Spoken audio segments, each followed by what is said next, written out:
एक जंगल में टूनी और टुनटुन रहते थे। उनके पास घर नहीं था।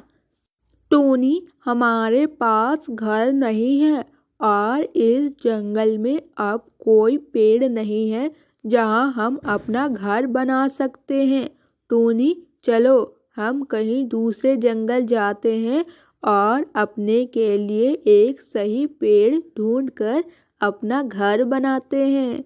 हाँ टुनटुन, तुम सही कह रहे हो। अब इस जंगल में हमारा रहना सही नहीं है।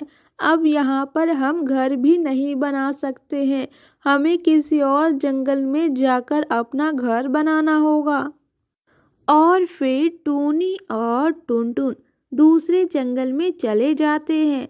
टूनी और टुनटुन देखते हैं कि इस जंगल में भी सारे पेड़ों में घर बने हुए हैं। कोई भी पेड़ खाली नहीं है जहाँ टूनी और टुनटुन अपना घर बना सके।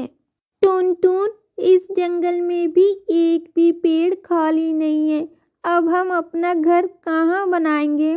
टुनटुन, अब हमारा क्या होगा? टुनटुन, अब हम कहाँ जाएंगे? कहाँ अपना घर बनाएंगे?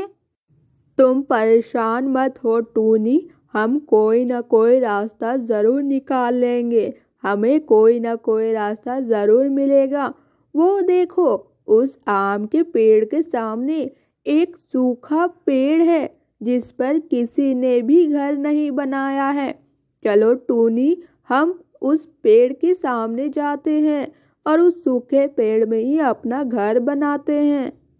और फिर टूनी और टुनटुन उस सूखे पेड़ के सामने चले जाते हैं। वो देखते हैं कि उस सूखे पेड़ के सामने एक घना आम का पेड़ है जिस पर खूब सारे आम उगे हुए हैं। उस पेड़ में कालू कौवा और उसकी पत्नी रानू रहती है। टुनटुन, इस सूखे पेड़ के सामने इतना अच्छा घना आम का पेड़ है, हम इस सूखे पेड़ में कैसे रहेंगे? टुनटुन, टूनी, हम क्या कर सकते हैं? इस वक्त उस सूखे पेड़ में अपना घर बनाने के अलावा हमारे पास और कोई उपाय नहीं है। इस पूरे जंगल में बस एक यही सूखा पेड़ हमें मिला है जहाँ पर हम अपना घर बना सकते हैं और रह सकते हैं। और फिर टूनी और टुनटुन सूखे पेड़ में अपना घर बनाते हैं और कालू कौवा और रानू ये देखकर बहुत उन पर हंसते हैं। क्या टुनटुन, तुम्हें पूरे जंगल में यही सूखा पेड़ मिला था अपना घर बनाने के लिए? तुम्हारा पेड़ तो एकदम बेकार पेड़ है।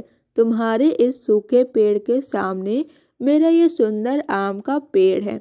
हमारा पेड़ बहुत घना और सुंदर है। इसमें कितने अच्छे अच्छे आम उगे हुए हैं और मेरे घर के सामने तुम्हारा ये सूखा पेड़ एकदम फीका लग रहा है। मेरी मानो तो इस पेड़ को छोड़कर चले जाओ, इसी में तुम्हारी भलाई है। आप ये क्या कह रहे हैं इन्हें? आप इन्हें कुछ मत कहिए, इनके लिए तो अच्छा ही है। ये दोनों सूखे पेड़ में ही अच्छे लग रहे हैं। कुछ दिन यहाँ रहेंगे फिर तो इन्हें यहाँ से जाना ही पड़ेगा, क्योंकि इस बेकार सूखे पेड़ में तो कोई नहीं रहना चाहेगा। देखो रानू, तुम्हें जो बोलना है तुम मुझे बोलो। मेरे इस पेड़ को कुछ भी बोलने की ज़रूरत नहीं है। ये पेड़ सूखा है तो क्या हुआ, इसने हमें रहने के लिए छत दिया है। हम दोनों मिलकर जल्दी से इस पेड़ को एक घना पेड़ बना देंगे, देख लेना तुम। और साथ ही इस पेड़ में बहुत सारे फल भी उगे हुए रहेंगे। टुनटुन, चलो, घर में खाने के लिए कुछ भी नहीं है, हमें खाने की तलाश करना है, चलो। ये बोलकर टूनी और टुनटुन अनाज की तलाश में चले जाते हैं और कालू कौवा और रानो दोनों ही उन पर हंसते हैं।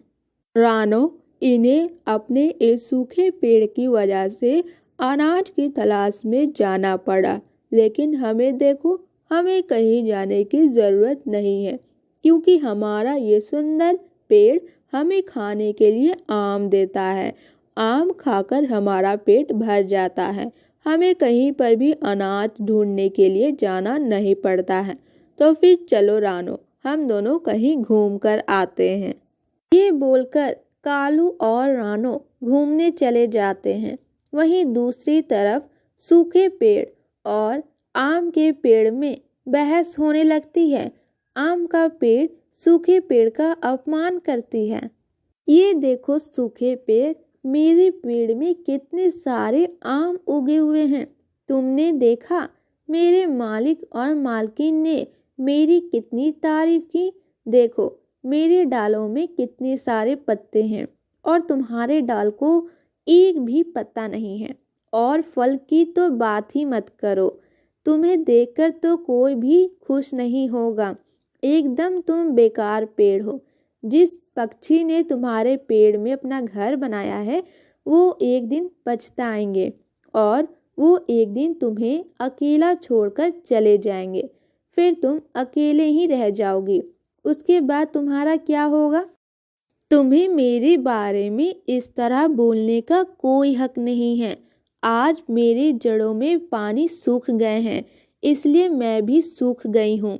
आज तुम्हारे पेड़ में पत्ते हैं, फल हैं, तो तुम अहंकार में हो, लेकिन इतना अहंकार ठीक नहीं है।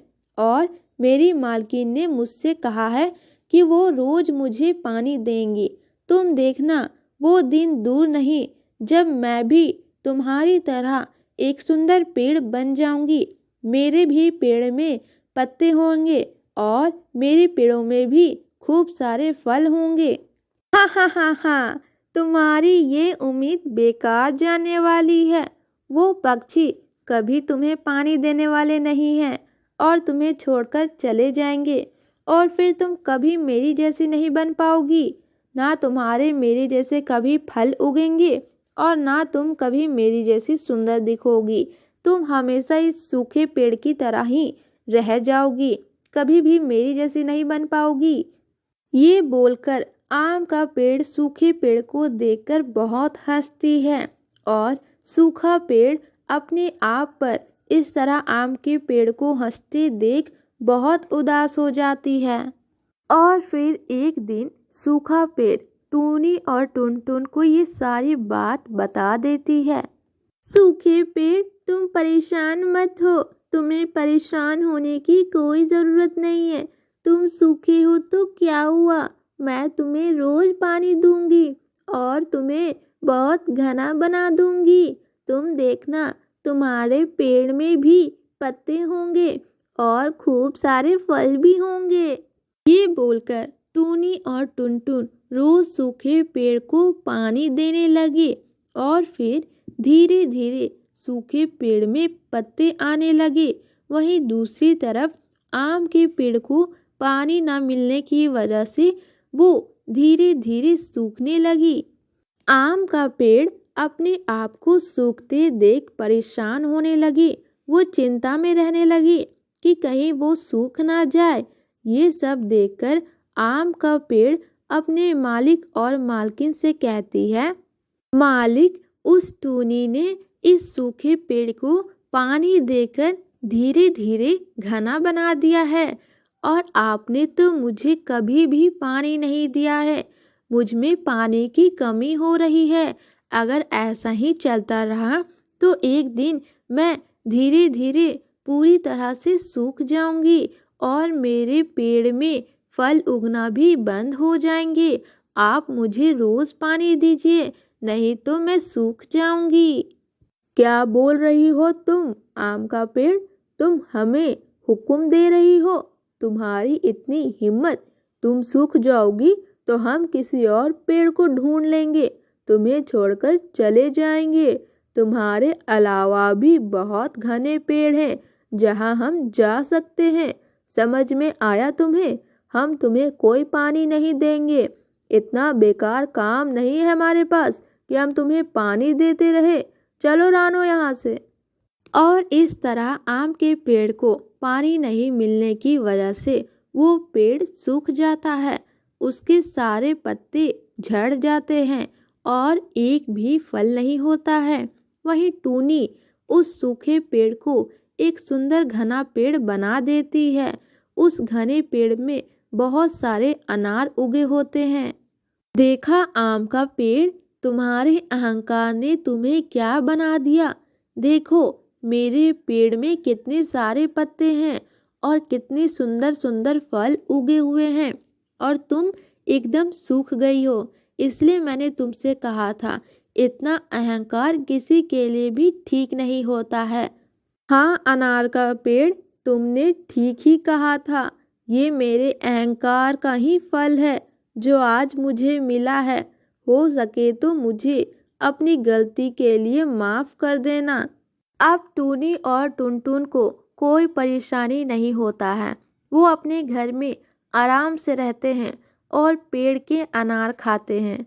उन्हें अनाज के लिए कहीं पर भी जाना नहीं पड़ता है। वहीं रानो और कालू को अब बहुत चिंता होने लगती है। अब उनके पास घर नहीं होता है, ना ही खाने के लिए कुछ होता है। वो भूखे रहते हैं। टुनटुन, हमें कुछ खाने के लिए दे दो, हम दोनों को बहुत भूख लगी है।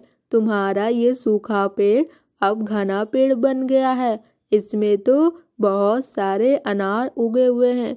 तुम इस सूखे पेड़ का अनार हमें दे दो, हमें बहुत भूख लगी है। नहीं नहीं, हमें तुम्हें अपने पेड़ का फल नहीं देना है। तुमने हमारी बेइज्जती की होती तो हम उसे शायद भुला देते, लेकिन तुमने हमारे इस सूखे पेड़ का मजाक उड़ाया था। तुमने हमारे इस पेड़ का अपमान किया था। हम तुम्हें इसका फल तुम्हें नहीं दे सकते हैं। काला कौवा और रानो को अपनी गलती का एहसास होता है। वो अपनी करनी पर पछताते हैं और जंगल को छोड़कर वहाँ से चले जाते हैं। तो ये थी आज की कहानी। अगर आपको ये कहानी पसंद आई तो इस वीडियो को लाइक कीजिएगा, साथ ही हमारे सेकंड चैनल को सब्सक्राइब कीजिएगा। डिस्क्रिप्शन में लिंक दिया हुआ है और इसी तरह आगे के वीडियोस देखने के लिए हमारे इस चैनल को भी सब्सक्राइब कर लीजिएगा, ताकि हम जो भी वीडियो अपलोड करें उसकी नोटिफिकेशन आपको मिले सबसे पहले।